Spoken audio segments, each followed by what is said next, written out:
Buenos días. Llegamos al día de preparación antes del Santo Sábado.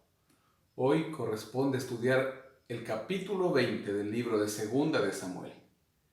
Nos dice el verso 1: Aconteció que se encontraba allí un hombre perverso llamado Seba, hijo de Bicri, hombre de Benjamín, el cual tocó la trompeta y exclamó: No tenemos parte con David, ni heredad con el hijo de Isaí, cada uno a su tienda, Israel. Saúl, el anterior rey, era de la tribu de Benjamín. Su hijo Jonatán, que sería el heredero al trono, murió junto con su padre.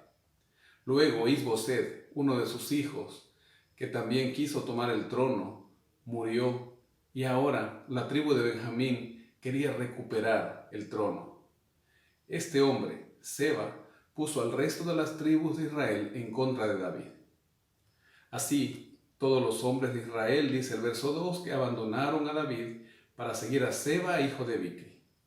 Los de Judá siguieron a su rey desde Jordán hasta Jerusalén. Cuando David llegó a su casa en Jerusalén, tomó el rey las 10 mujeres concubinas que había dejado para guardar la casa, aquellas que su hijo Absalón las había tomado como mujeres y así cometido incesto. Dice el texto que las puso en reclusión y les dio alimentos, pero nunca más se llegó a ellas, sino que quedaron encerradas hasta que murieron en viudez perpetua. Para nosotros hoy puede ser una mala medida la que tomó David, pero David, que conocía las leyes del Señor, las leyes levíticas con las cuales el pueblo debía manejarse, sabía que en Deuteronomio capítulo 24, versos del 1 al 4, el Señor prohibía En Deuteronomio capítulo 24, versos del 1 al 4, el Señor prohibía a cualquier varón volver a tomar a aquella mujer que un día repudió y se fue con otro hombre.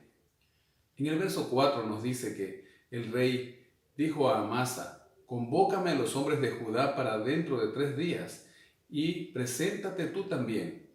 David pretendía dejar a un lado a Joab y poner a Amasa como general. Pero también sigue diciendo que Amasa fue a convocar a Judá y demoró más del tiempo que se le había señalado, los 3 días. Entonces David dice ahora a Abisai, el hermano de Joab: Seba, hijo de Bicri, nos hará ahora más daño que Absalón. Toma tú, pues, los siervos de tu señor y ve tras él. Esto nos indica que David no quería en ninguna forma tener a Joab como general de su ejército. Primero tomó a Amasa, ahora toma a Abisai. Salieron tras Abisai los hombres de Joab, los ereteos y los peleteos, y todos los valientes. Estaban cerca de la piedra grande que hay en Gabaón, cuando le salió Amasa al encuentro. Joab no iba al frente del ejército, pero sí acompañó a su hermano Abisai. Al ver a Amasa y sabiendo la pretensión de David de hacerlo general, él cargaba una daga en el cinto que llevaba en su indumentaria militar. Hizo como que la daga se le había caído. Dice el verso 9 que Joab dijo a Amasa: ¿Te va bien, hermano mío? Tomó Joab con la diestra la barba de Amasa como para besarlo, pero Amasa no se cuidó de la daga que Joab tenía en la mano. Así éste lo hirió en la 5ª costilla, derramando sus entrañas en tierra, y cayó muerto sin necesidad de darle un segundo golpe.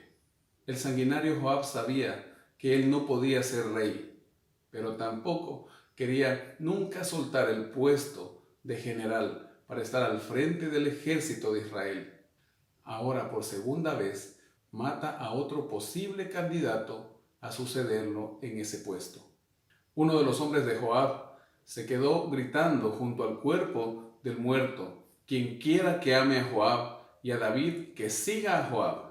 Amasa dice que se revolcaba en su sangre, y así en medio del camino. Al verlo, todo el que pasaba se detenía, y viendo a aquel hombre que todo el pueblo se paraba, apartó a Amasa a un lugar del camino y lo cubrió con una vestidura.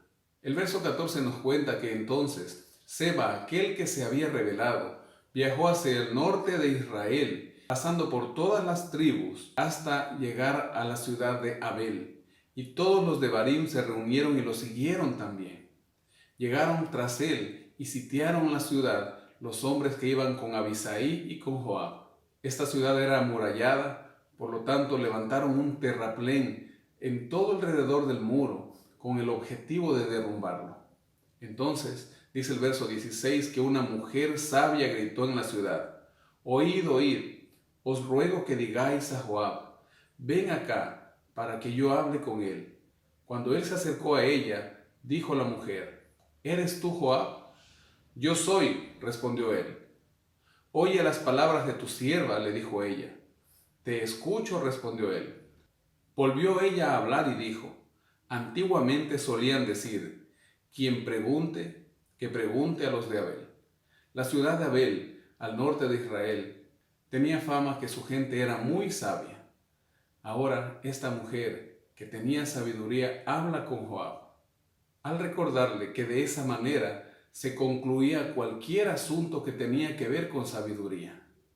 Continúa diciendo: «Somos de las más pacíficas y fieles ciudades de Israel, y tú procuras destruir una ciudad que es madre en Israel. ¿Por qué destruyes la heredad de Jehová?». Entonces Joab responde: «Nunca, nunca me acontezca tal cosa, que yo destruya ni deshaga. La cosa no es así, sino de un hombre de los montes de Efraín, llamado Seba, hijo de Bicri, que ha levantado su mano contra el rey David. Entregádmelo a él solo, y me iré de la ciudad».